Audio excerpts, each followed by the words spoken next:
The first product we're going to talk about is Low-E ThermaSheet. Low-E ThermaSheet is an ICC-approved, standalone, insulated roofing underlayment. Did you ever wonder why it's 135 degrees in your attic when it's only 90 degrees outside? That's because on a 90-degree day, the temperature of the shingles on your roof is about 170 degrees. Due to conduction, when your shingles are 170 degrees, all of that heat is passing right through to your roofing underlayment. Typically, this would be 30-pound felt or some type of synthetic underlayment. Again, that 170 degrees would pass right through to the roof deck. So that 90-degree outdoor temperature and all the heat gathered up and passing through your shingles, underlayment, and roof deck leaves your attic at around 135 degrees.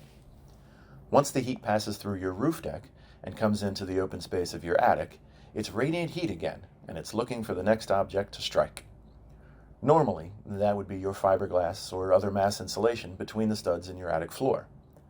Mass insulation basically acts like a battery. It holds heat. It doesn't stop it. Remember when we talked about convection, we said everyone has heard that heat rises? Well, that is true, but it's not the whole story. One of the first laws of thermodynamics says that hot goes to cold. Heat does rise, but it also goes down, left, right, and every which way. Heat looks to displace cold wherever it is. Have you ever noticed that in the early evening, when it's starting to cool off outside, your air conditioner starts running more? That's because that mass insulation in your attic stored up that 135 degrees all day until it couldn't store any more.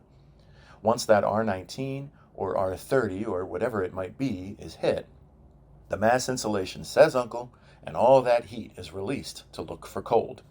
In your home, what is cold? That nice air-conditioned living space of your master bedroom, living room, etc.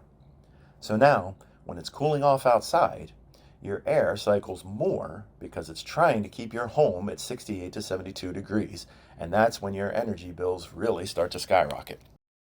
For the best way to relate to how our ThermaSheet roofing underlayment works, let's talk about coffee. Believe it or not, just like your shingles on a hot day, your fresh, hot coffee is about 170 degrees. If you pour that coffee into a paper cup, you can't put it down fast enough before it starts burning your hand.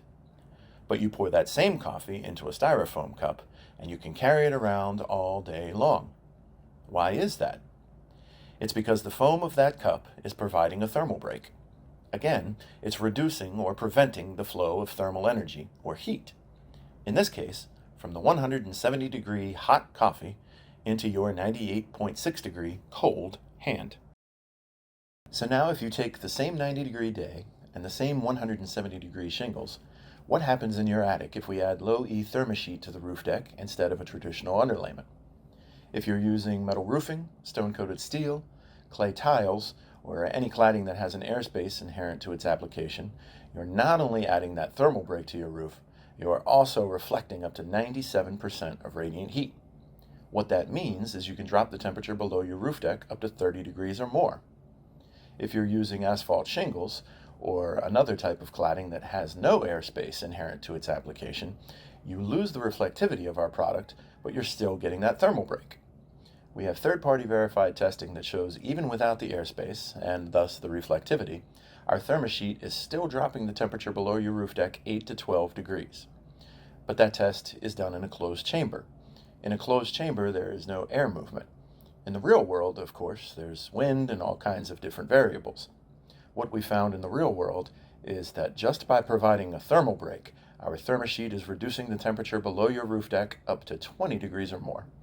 Now, instead of your attic being 135 degrees, it's more like 100 to 115 degrees. Still hot, but much reduced. Now, instead of the mass insulation in your attic having to keep 135 degrees out of your house, it only has to keep 100 to 115 degrees out. Now, instead of your air conditioning cycling more in the early evenings, it will cycle less. This is where your energy consumption goes down and the savings in your wallet go up.